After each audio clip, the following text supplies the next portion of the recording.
pleased to call to the performance of important trusts in this county and the Republic of Kenya. Let your blessings descend upon us here assembled, and grant that we treat and consider all matters that shall come under our deliberation in so just and faithful a manner as to promote your honor and glory, and to advance the peace, prosperity, and welfare of our county and of those whose interests you committed to our charge.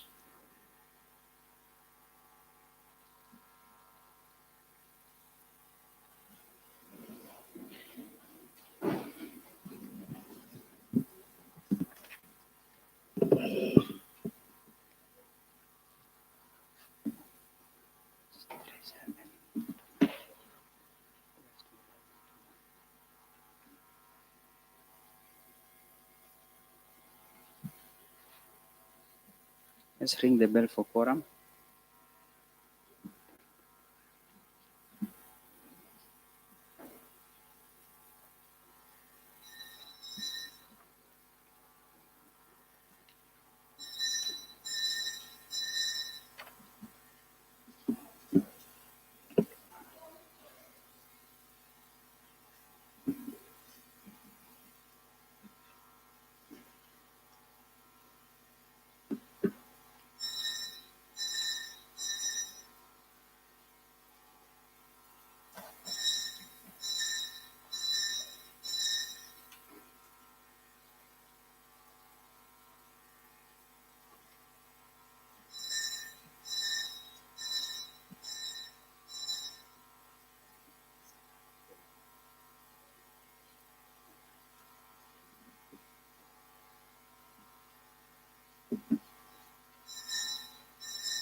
Confirm if the quorum is there.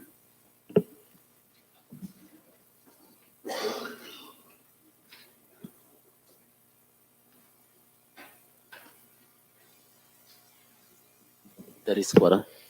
Orders of the business.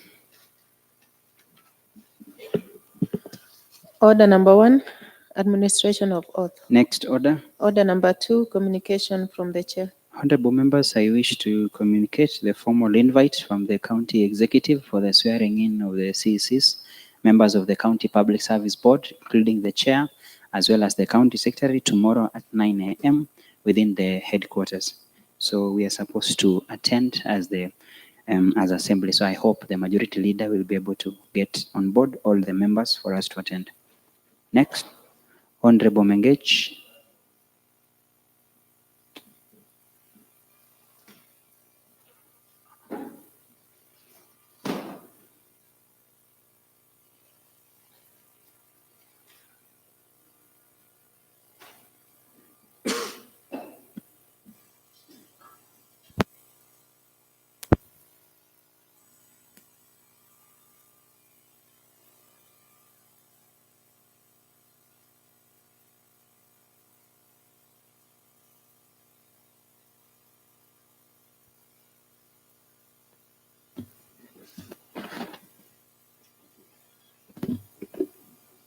Honorable Mengech. Thank you, Honorable Speaker.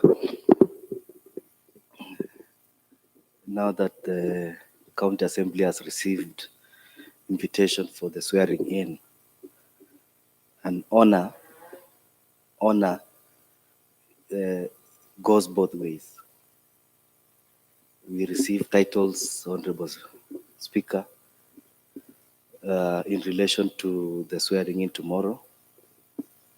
I've been asking myself whether the County Assembly should accept such official invitation, considering that the ADO committee report, which was unanimously passed by the County Assembly, has not been honored by the executive in relation to dismissal and forceful removal of Engineer Hilary Koech as a CC member for roads,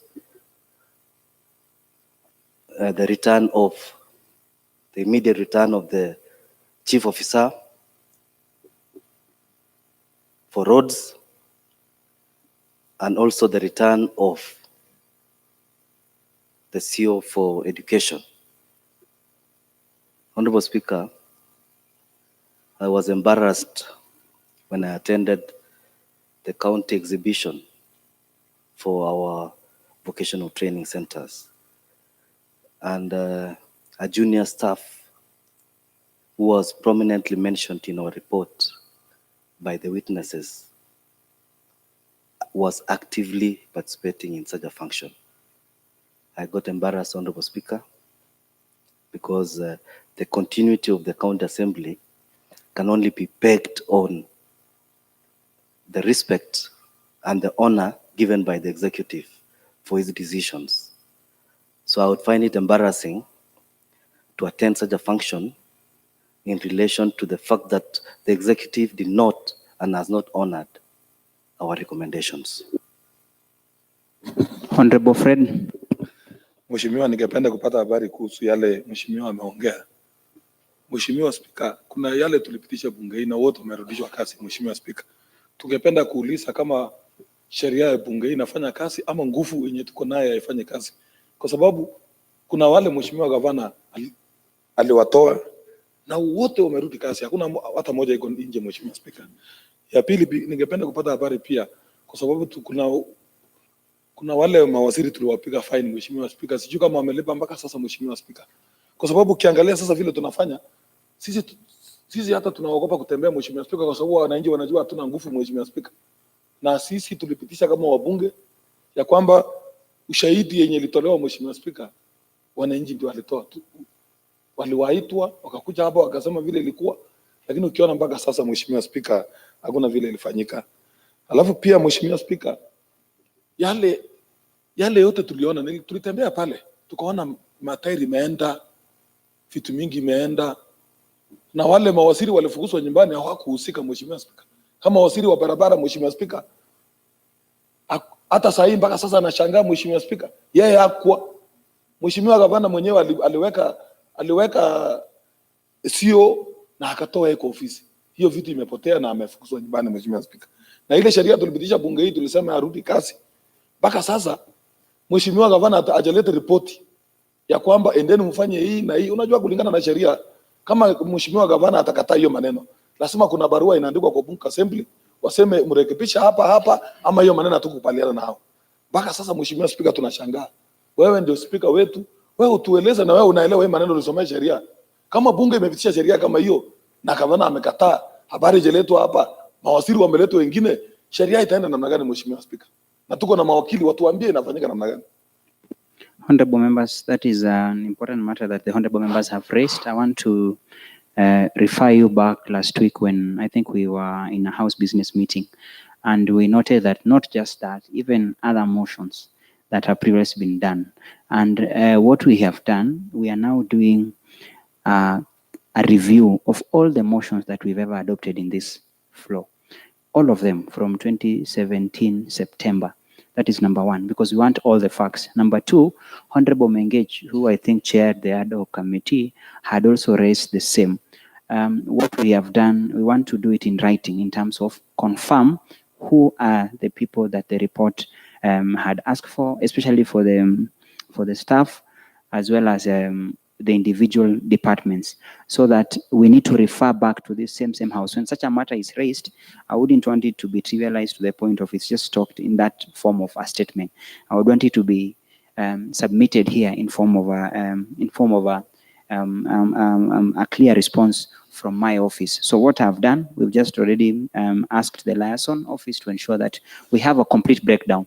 Not just that, all other motions, and then we'll have to discuss it as a matter of urgent importance, and that will be, I think, will be tabled by the implementation committee, because the implementation committee previously have also raised their concern. So it's a whole load of concerns that I think I want us to give ourselves. Today is on Wednesday morning.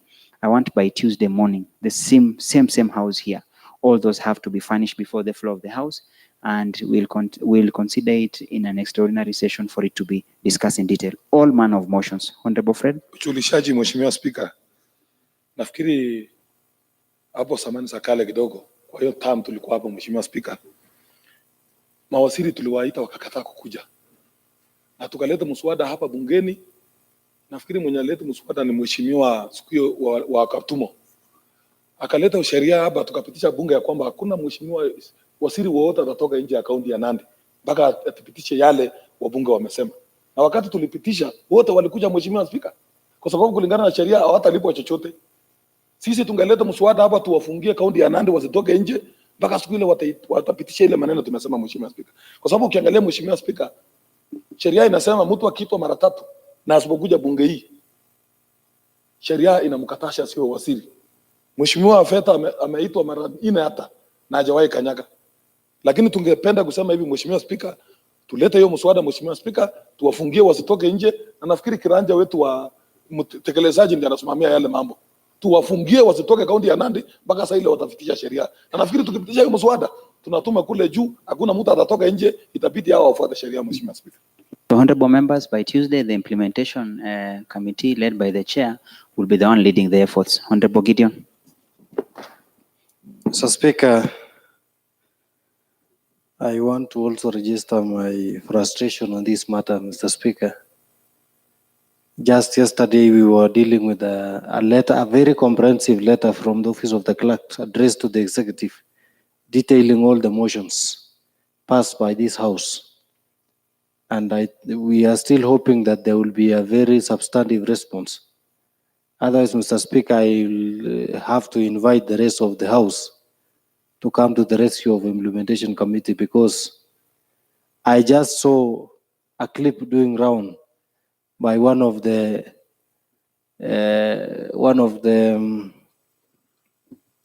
guys who are championing for the interest of ECD teachers, mentioning my name in relation to implementation.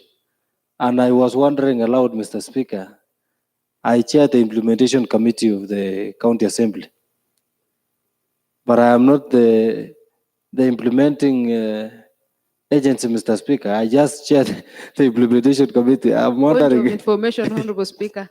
Honorable Cynthia. Honorable Speaker, I would like to inform the Honorable Member Gideon that the representative of the person who was speaking on behalf of the ECD teachers and ECD pupils, Honorable Speaker, was so specific in what he mentioned about implementation. He said, Honorable Speaker, that the chairperson implementation led by Honorable Gideon Koech in the Assembly, Honorable Speaker, unless he wants to say he's not the implementation chair of this particular committee in this Assembly, Honorable Speaker. So that person who was speaking on behalf of those ECD pupils, Honorable Speaker, was so much in order to say we want the attention of the chairperson implementation, the County Assembly of Nandi, Honorable Speaker. Fair enough. Honorable members, Honorable Gideon, you had a right of response to the same. So that you finish, I give Honorable Hillary. So, Mr. Speaker, my point was we are seized of this matter. We have written several letters to the Executive, including to the said officers that were fined, but there was no response.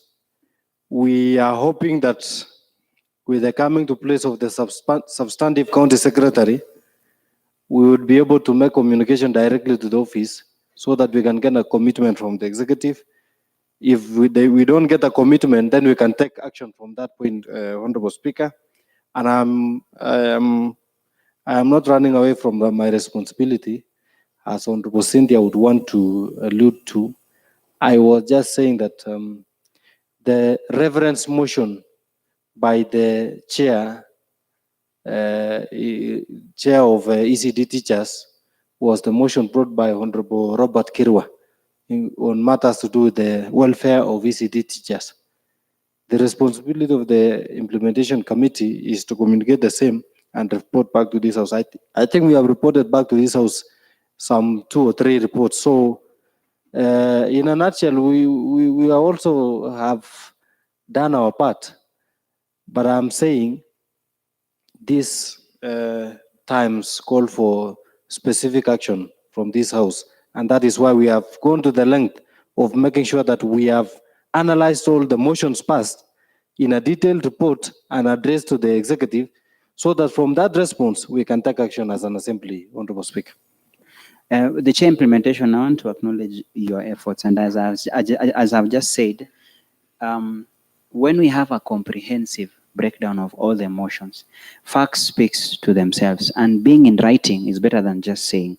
That's why I've said on Tuesday afternoon session, I would even propose that should be the only agenda we are able to deal with in this floor. Honorable Hillary. Honorable Hillary. Mr. Speaker, as you read the invite, and members have risen to comment on how some motions have not been honored, Mr. Speaker. Mr. Speaker, tomorrow, the swearing exercise is part of a process that began to place new officers in the office. And this process began by nomination.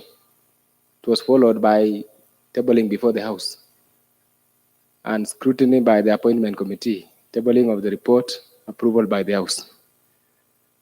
If the members were keen enough to inquire about the future. Habari Mheshimiwa Spika. Honorable Fred, what is it? Mheshimiwa, ningependa kupata habari kuhusu Mheshimiwa mwenye ameongea amesimama kwa hoja gani Mheshimiwa Spika? Unajua kwa nini nasema kwa Mheshimiwa? Jana Mheshimiwa naibu wa Spika jana alisema hajaongea na alikuwa ameongea. Ndio sasa tunataka tujue aseme ni hoja gani ndio tujue kama amechangia ama bado Mheshimiwa Spika. Honorable Hillary, Honorable Fred, I think Honorable Hillary was just commenting on my communication. That I would assume. I hope you've already made your point, Honorable Hillary. The invite I was giving, okay. Just to conclude, Mr. Speaker. So, Mr. Speaker, like this, one of the guys in management called Stephen Covey, he says begin with the end in the mind. So when we began as a house to place the officers, the end would finally be the swearing in. So we cannot question today here the swearing in tomorrow, whereas we debated the names here. So, Mr. Speaker, I would acknowledge that we have pending issues, but that will not be an issue that we can raise at this point when we are going to the swearing in tomorrow. Mheshimiwa Spika. Thank you. Honorable Fred. Ningependa kuchukulisha rafiki yangu Mheshimiwa kwamba yale watu tunaongea juu yake si wale tunawapisha kesho. Mheshimiwa Mengeja ameuliza sasa kama kasi inaendelea na kuna wale walirudi nje, watu wataonaje? Sisi hatujaongea juu ya mjina ya mtu. Uapishaji inaendelea, lakini sisi tunasafuata mkondo wetu. Honorable members, I think all of us are right.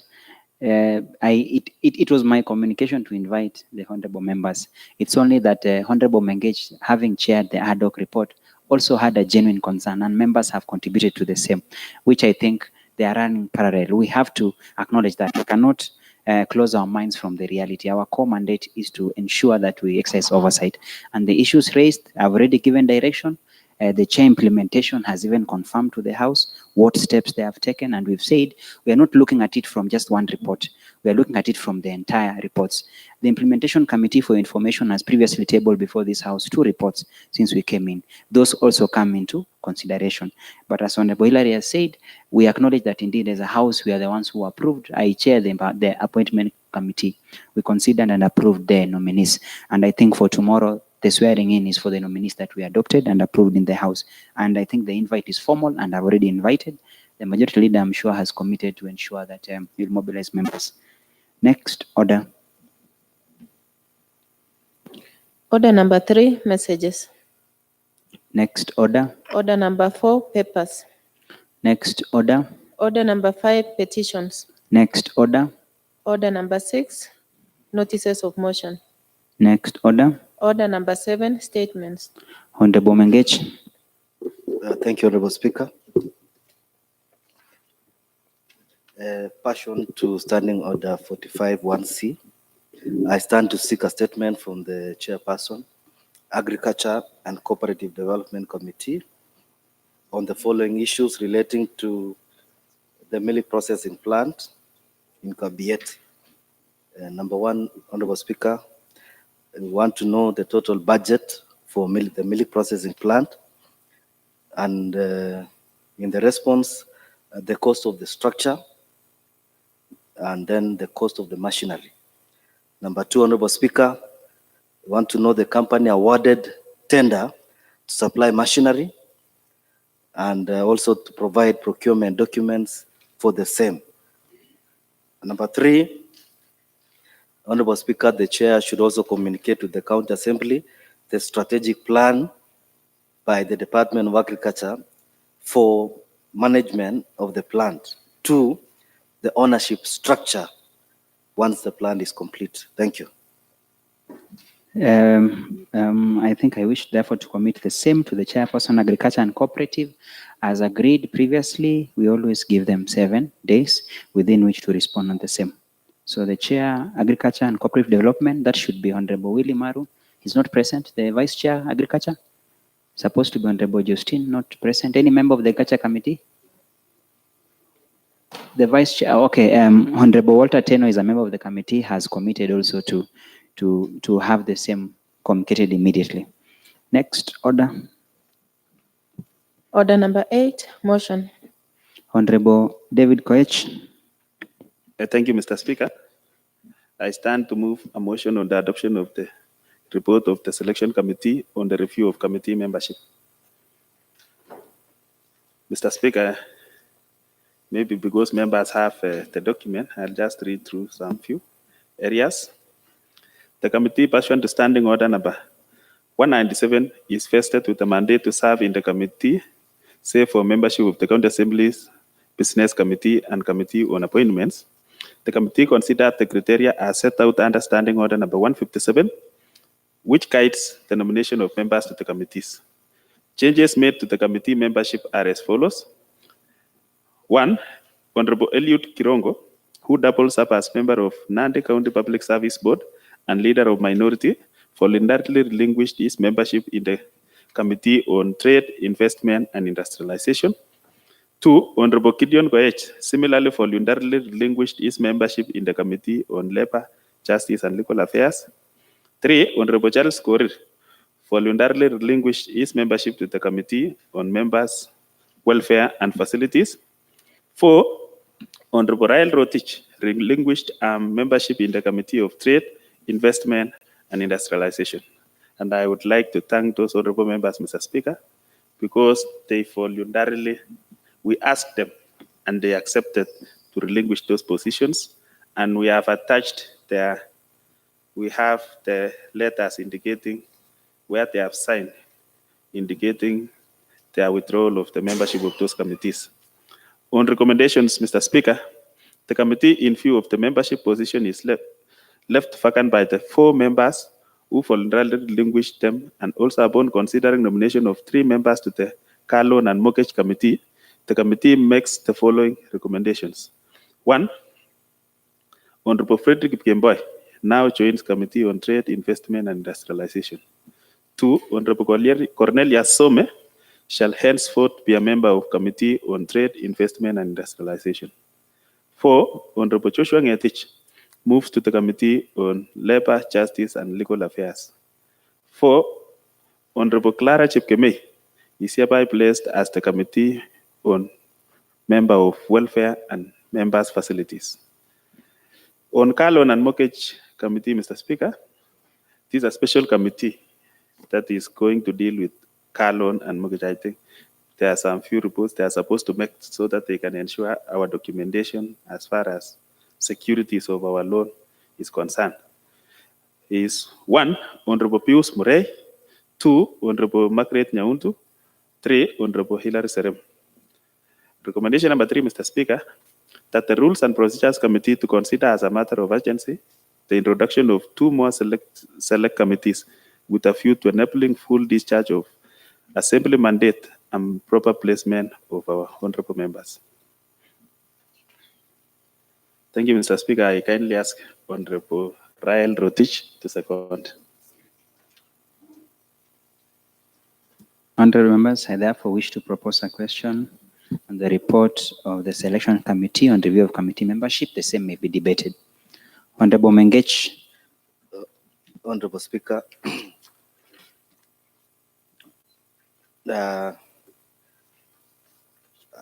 sitting in the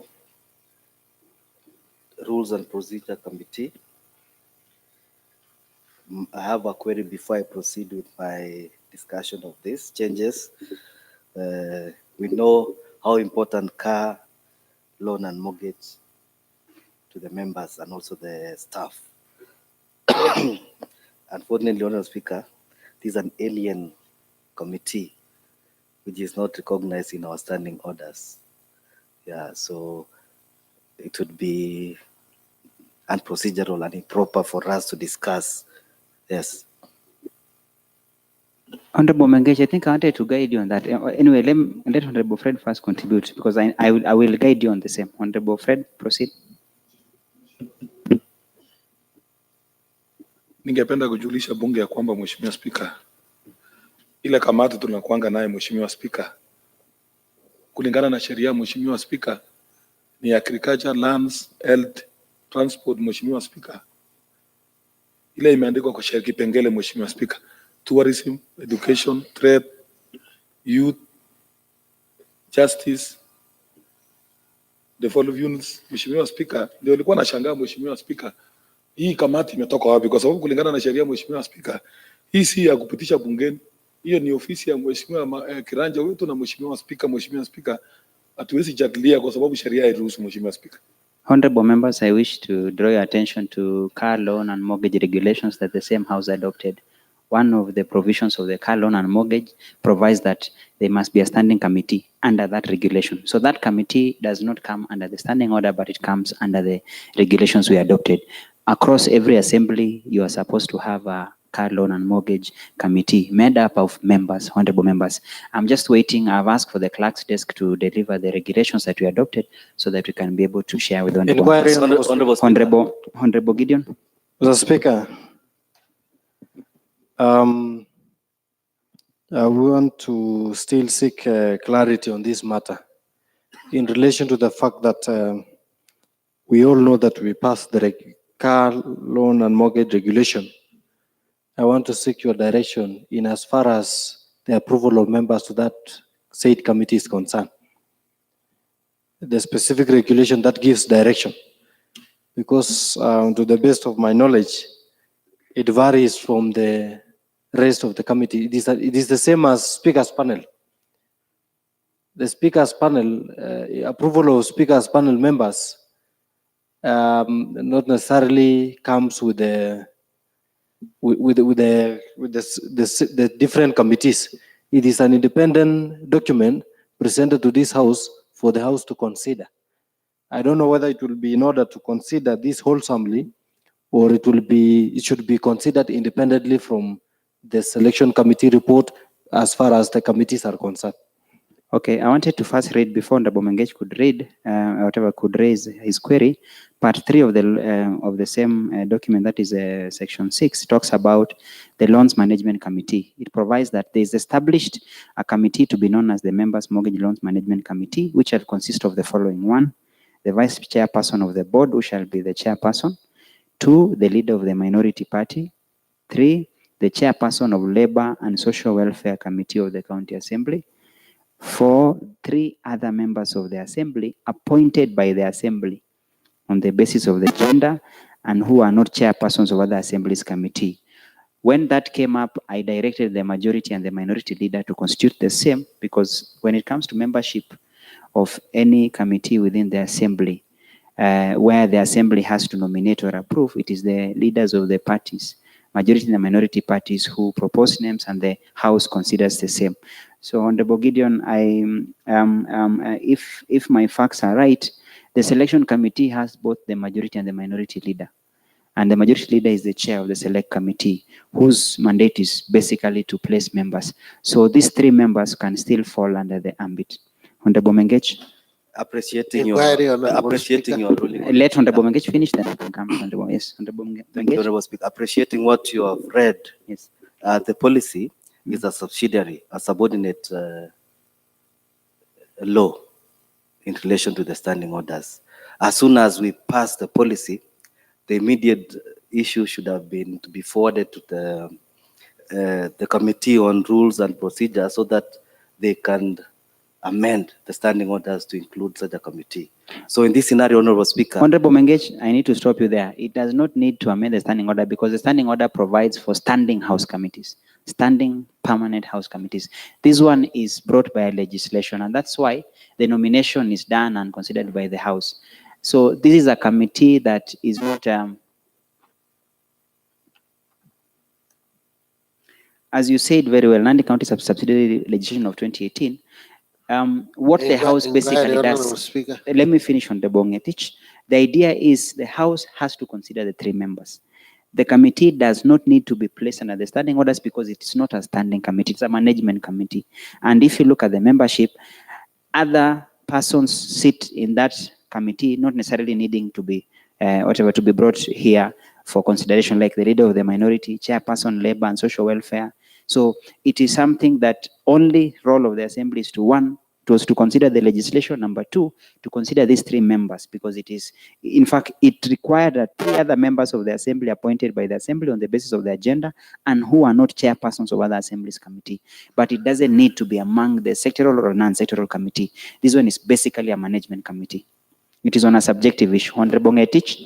Honorable Ngetich. Thank you, Honorable Speaker. You are talking of a document which some of us don't have, Honorable Speaker. Honorable Ngetich, ignorance of the law is no defense. This is a legislation that was adopted on 8th March 2018.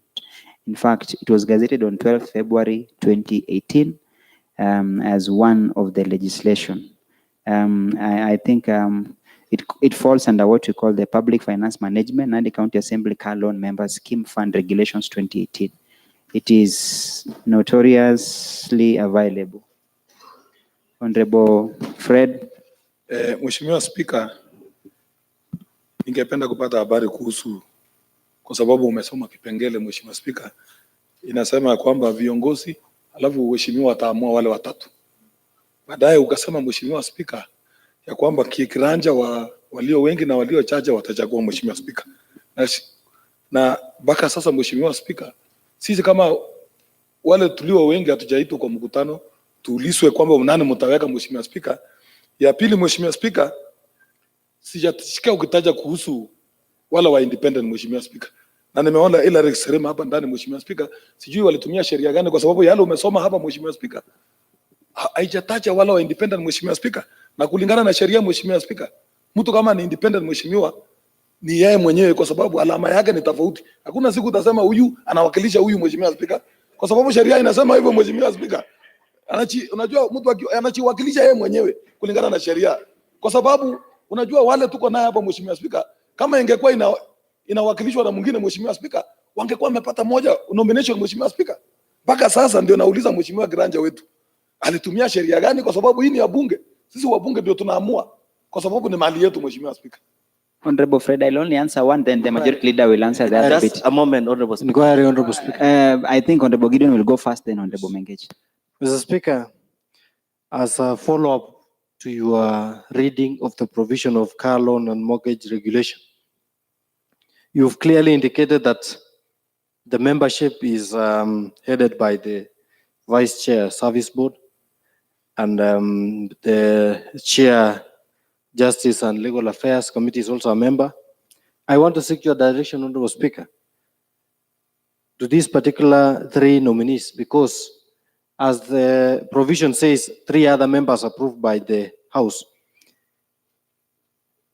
I would expect that this list as presented should be having the full membership, but as presented this way, Mr. Speaker, unless my understanding of the said provision is not right, should have given the full membership of this particular committee, so that as we approve, we'll be approving Because this is a new committee we are approving. We will be approving a substantive committee with its membership. Honorable Speaker. Fair enough. That makes sense. Honorable Mengech. Yeah, I support what Honorable Gideon has said in relation to your ruling, Honorable Speaker. This car loan and mortgage will be in perpetuity long after this county assembly will be gone. Wouldn't it be wise to have the car loan and mortgage committee then in the standing orders? Honorable Mengech, I'm happy you're a member of Rules and Procedure. That is what we can consider. I chair the same committee. We'll consider as one of the agendas. But just to answer Fred, number one, Honorable Fred, last I checked when we first came to the assembly, the first order of business was to define where the independents fall under. And majority leader can confirm that the independents sided with the majority side and became part and parcel of the majority side of the assembly. That every time we consider membership, every time I always see independents always lumped together with the Jubilee side. Majority leader, is that not the case? They themselves. Maybe, Mr. Speaker, even the standing order is clear, Mr. Speaker. It says members of the majority party, members of minority party, considering also the independents. It is very clear in the standing orders. And in any case, Mr. Speaker, my friend who is my student, Honorable Fred, is a member of that committee. Why are you complaining? You are the chair of justice and you are a member of car loan and mortgage. You are a member. One of the members is the vice chair of service board. I don't know also how they were writing this thing. They say vice chair of service board and they say minority leader. They don't say majority, I don't know. They consider only minority. And the chair of justice and labor, Honorable Fred. So we have 3 members, who is Gomen, Kirongo, Fred, plus the 3. So you are a member, Honorable Fred. Inquiry, Honorable Speaker. Honorable Gideon. Considering the information raised by the Honorable Leader of Majority, that gives an even number in a committee. And that in itself, Honorable Speaker, does not apply in the case of our committees because it should be an odd number. Would we now be in order to say that we need to review that law because, Honorable Speaker, if it gave an even number, then it is a cause for alarm, Honorable Speaker. Honorable Speaker, also point of information. Honorable David Koech. Mr. Speaker, we also have another committee called Selection Committee. It is also an even number. It is even, and it is in the standing order. So it is upon our Procedures and Rules Committee to go and make those amendments. I have also noticed when we are doing Selection Committee, we only 6. So we shall task the Procedure and Rules. Honorable Justin. Honorable. Thank Justin. you, Honorable Speaker. Honorable Speaker, even me, I've seen this will just come an even number. And how can they vote now if we have the even number? I think this one is not procedural. Thank you. Honorable members, procedure is not of a problem. Honorable Fred. Ningependa kutoa ujulishaji Mheshimiwa Spika ya kwamba Mheshimiwa Kiranja vile ameongea, ingawa napitia kipengele inasema lazima kuna maandishi kati yake na yetu, lakini Mheshimiwa wa independent hajawahi andikisha chochote na hatuna barua hapa bungeni, kwa sababu kipengele inasema lazima kuna maandishi ya kwamba tutachatiliana na hawa ili tukuje tufukae na hawa, Mheshimiwa Spika. Na mpaka sasa Mheshimiwa Spika, sijui kama imeletwa bunge hii tuangalie, lakini kipengele nitasoma na ndawasomea Mheshimiwa Spika. Honorable Mengech, lastly. I wanted to proceed with my contribution. I wanted first to deal. Honorable Gideon had raised a valid point, so that now that the others are automatic as per the regulations, I would think that as at when we'll be considering the report for approval, we can be able just to do a write-up so that the House can be able to now approve the 3 years, but having the names of the other nominees as per the Loans Management Committee. I think that is something that needs to be put together here. Honorable Walter, you had an inquiry or contribution? Inquiry, Honorable Speaker. Okay, Honorable Walter. Thank you, Honorable Speaker. Maybe, Honorable Speaker, because the question sought by Honorable Gideon on the membership, Honorable Speaker, I think the move of the motion can come with amendment so that it can add the numbers so that we can finish this business, Honorable Speaker. Fair enough. Honorable Mengech, would you therefore allow, proceed? I will ask you to whatever, to just comment, then we'll be able, I don't think we'll put a question, we'll come in the afternoon after we've done that amendment. Proceed. Thank I welcome the changes, Honorable Speaker, through the Leader of Majority. I welcome Honorable Fred to the Committee on Trade, Investment and Industrialization. We have a lot of pending work. Honorable Speaker, allow me to thank the Chair for Budget, because he has been acting substantively as the Chair for this committee. And the Speaker, you will understand why I'm saying that. In fact, Honorable Mengech, you are a member of that committee, and it is the worst performing committee in matters attendance and everything. So I'm happy when you tell me Budget Chair has seen it upon himself to act, because it's a committee that is on the red. Proceed. Yeah, we have been barely getting quorum for this committee. So Honorable Fred and Honorable Some has left. We are welcoming you, because Honorable Teno will tell you that we thought that education had the worst performance in terms of projects. Wait until you receive our report on Trade Committee. It's in fact worse than education in terms of projects. And the main reason, Honorable Speaker, is leadership. The main reason is leadership. So as members of Trade Investment Committee, our next meeting will be to chart the way forward for this committee. Second, Honorable Speaker. Is Honorable Gideon a member of the committee?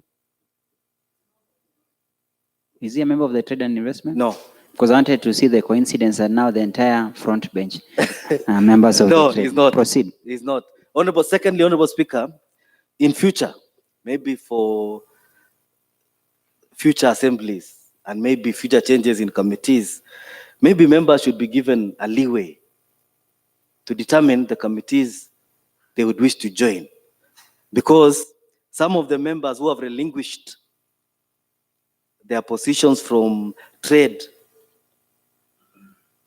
evidence will show that they have never attended any of the meetings. And I thank them for relinquishing their positions. Thank you, Honorable Speaker. Honorable Gideon. Thank you, Honorable Speaker. I rise to also support this motion, Honorable Speaker, as moved by the Leader of Majority. You remember, Honorable Speaker, we have had a hard time. Some members have been really complaining about the few committees that they are members to. So, and Honorable Speaker, I am happy that Honorable Fred, who is the MCA Kapsabet Ward, that is a town, he is now a member of Trade, will come in to cover for us, for myself, who is not a member and comes from Nandi, so that we can push and fast track issues to do with market stalls, shades, and the likes, Honorable Speaker. So I want to sincerely thank the selection committee for coming up with this well-informed changes to the membership, and also thank the rest of the members who've ceded ground. I think in the past I have been accused of being a member of many committees, and I think, Honorable Speaker, at this point in time, we can now read from the same page and have a balanced membership. I hope we'll have sufficient output from these committees, especially Trade, as mentioned by Honorable Mengech, who happens to be a very active member of that committee and has also a town, probably now will play his role actively with the presence of Honorable Fred, not to mention the rest of the members. So I support and would call upon members that we can be, since this is a matter of that was canvassed heavily behind the scenes, is not actually subject to many debates, aside from the procedural issues that we've raised concerning the car loan and mortgage committee. Thank you. Honorable Fred. Asante sana Mheshimiwa Spika. Chukua nafasi hii kushukuru kamati na kiranja wetu kwa yale amefikiria Mheshimiwa Spika. Mimi nimeunga mkono Mheshimiwa Spika habari ya hiyo kamati, kwa sababu wamekaa chini na najua ni ngumu kupanga, si rahisi, lakini wamejaribu, kwa sababu kuweka mtu hapa, kuweka mtu hapa.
Proceed, Honorable Fred. Mheshimiwa Spika, pia ningependa kushukuru kamati kwa yale yote wamefikiria. Kama kuna mtu ako na furaha, Mheshimiwa Spika, ni mimi, kwa sababu ile kamati niliwekwa ni ile nilikuwa natamani sana, Mheshimiwa Spika. Kwa sababu gani, Mheshimiwa Spika? Mimi ni mheshimiwa hapa town. Sasa zingine hii mambo ya biashara inaleta tabu, nikiulizwa maswali, Mheshimiwa Spika, inakuwa ngumu. Hiyo ndio nimependa kuunga mkono, na pia nilikuwa na tamani ya matibabu, lakini kwa sababu jirani yangu amewekwa kwa hiyo kamati, Mheshimiwa Spika, Mheshimiwa Chama, nashukuru kwa sababu kila mara saa ile shida iko ya hospitali, Mheshimiwa Chama anaweza ingilia pale. Kama iko shida ya biashara, mimi naweza ingimbilia pale town na tujue vile tunachatiliana. Pia Mheshimiwa Spika, nimeona wale kamati wako hapo ndani, Mheshimiwa Spika, na wale watu wanaweza kufanya hiyo kazi. Tungependa kutembea kusaidiana, kwa sababu ukiangalia biashara hapa town watu hawalipi ushuru, Mheshimiwa Spika, kwa sababu hakuna mpangilio ya kutosha, Mheshimiwa Spika. Sisi nilikuwa kwa hii kamati mbeleni na tuliweza kutembea kuongea na watu ya bodaboda, tuliweza kutembea kuongea na wale watu kufanya biashara, ile shida wako nayo wasilipe ushuru, Mheshimiwa Spika, na tukaweza kupata yale makosa ilikuwa mingi. Tulipata ya kwamba wale watu wanatengeneza receipt walitengeneza saiti ya 4 tofauti na watu wanakulia pesa. Na ningependa pia mimi kama nimeweka kwa hiyo kamati, Mheshimiwa Spika, tutajaribu kuongea na hao waheshimiwa na viongozi wa hiyo kamati ili tujue vile tutasonga mbele.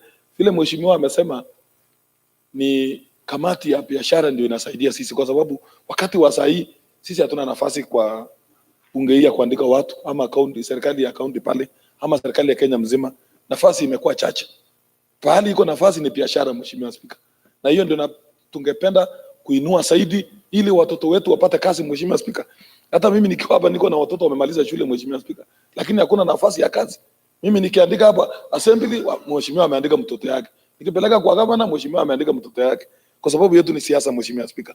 Tungependa pia tuwafundishe biashara, Mheshimiwa Spika, ndio angalau tuone vile itaendelea. Nafikiri nimeshukuru sana, asante kwa kamati, asante kwa kiranja wetu. Honorable Terry.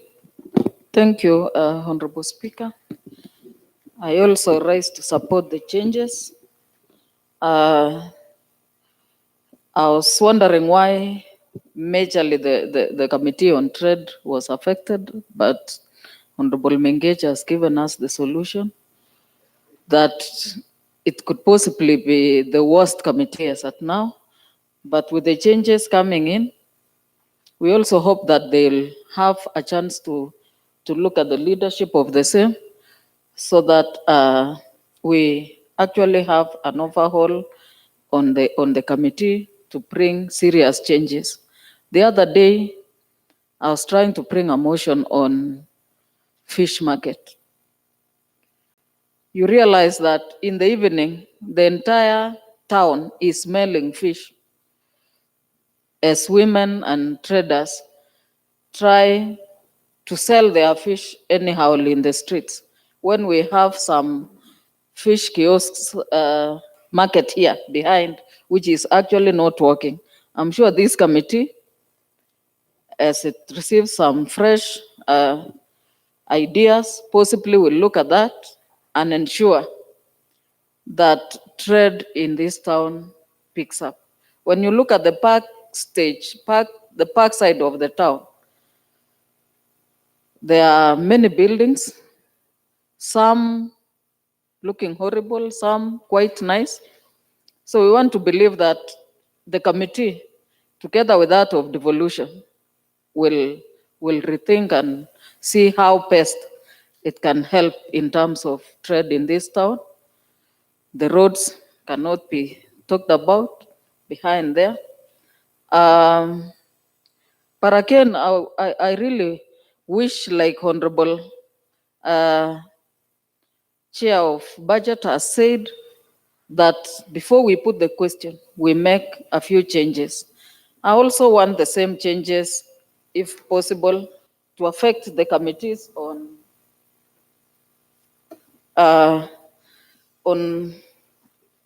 House business, selection committee, and appointment committee, where the even number is not adhered to and the gender. Otherwise, the others are very okay. If the same can actually stabilize all these other committees, I think we can wholesomely put the question as we balance. Thank you. Honorable Pius Singoya. Asante sana Bwana Spika kunipatia hii nafasi kuchangia hii hoja. Nashukuru wanakamati kiongozwa na Leader Majority.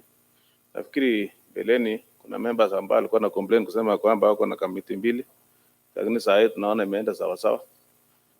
Ningependa tena kuunga mkono vile Fred nasema kwamba tuelimishe watu wetu wafanye biashara, kwa sababu sasa hivi vijana wetu hawana kazi, na kama hawana kazi lazima ifundishwe biashara ili wafanye biashara ili wajisaidie naye, kwa sababu mtu hawezi kungojea kazi kusema hiyo kazi itapatikana na kazi haiwezi patikana. Nafikiri Bwana Spika, ningependa kila idara wafanye kazi, kwa sababu sasa hivi tunasema hii ya biashara iko na problem kidogo. Nataka wanakamati wajikaze na waangalie vile kazi inaendelea ndio tuendelee mbele. Nafikiri naunga mkono Bwana Spika sana sana. Honorable Pius Murray.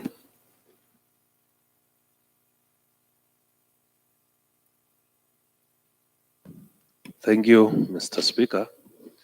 I've stood so that I support the report of this the report of the selection committee on review of committee membership. I want to say that I support this report totally, Mr. Speaker, because this is a new committee and it has its roles and responsibilities, which I think after it has been passed today, Mr. Speaker, the committee should start their work as soon as possible. And if possible, Mr. Speaker, they should be facilitated to go for training so that they understand their mandates, their responsibilities, what they are actually supposed to be doing. So, Mr. Speaker, I want to say that I support the membership of this committee, and in addition to the changes to the other committee, which is trade. I don't know what is happening with trade, Mr. Speaker, because I also remember during the first assembly, it was also having problems. It was one of the inactive committees during that time, Mr. Speaker. And by bringing in new membership or new members to this committee, I do believe that the committee is going to be vibrant and it will actually be back to track. So, Mr. Speaker, this committee has got a lot of work, a lot of pending works. And one which I want to emphasize is on markets, Mr. Speaker. The markets are in pathetic states. especially with the issue of toilets. There are no toilets in most of these markets, Mr. Speaker. For those which have some constructed, they are not functional. So I don't know what this committee has been doing. And it should start right away, if it is possible, from today, Mr. Speaker. Again, one observation I wanted to make is that we have not seen any new markets being started in this county. So the markets we had have remained the same number for so long. So because we are actually trying to increase our revenue, then this committee should do something. They should ensure that we have new markets, and these new markets should be active as much as possible. So, Mr. Speaker, I do support this report. Thank you. Honorable Justin. Thank you, Mr. Speaker, for giving me this chance to contribute. Mr. Speaker, I stand to support this motion. First, let me thank the selection committee for the good work they have done. Mr. Speaker, I'm happy with the honorable members, the new honorable members who is joining the other committees, like Honorable Cornelia Some. He has been always complaining, and now I think it's okay. Honorable Cornelius, Frederick, and Honorable Joshua Ngedit and Clara. Mr. Speaker, the other issue I had is I support the report that Honorable Teresa Mayo just to say, if we go through the list of this committee, like the House Business Committee, we have 9 members, and it's not well balanced in gender. We have the Selection Committee and the Appointment. Mr. Speaker, I had the committee in selection also to consider the issue of gender. Thank you, Mr. Speaker. I stand to support. Honorable members, I think I will then therefore wish not to put a question and have the same discussion continue in the afternoon after those small changes. Next order. Order number 9, adjournment. The House adjourns until the next sitting.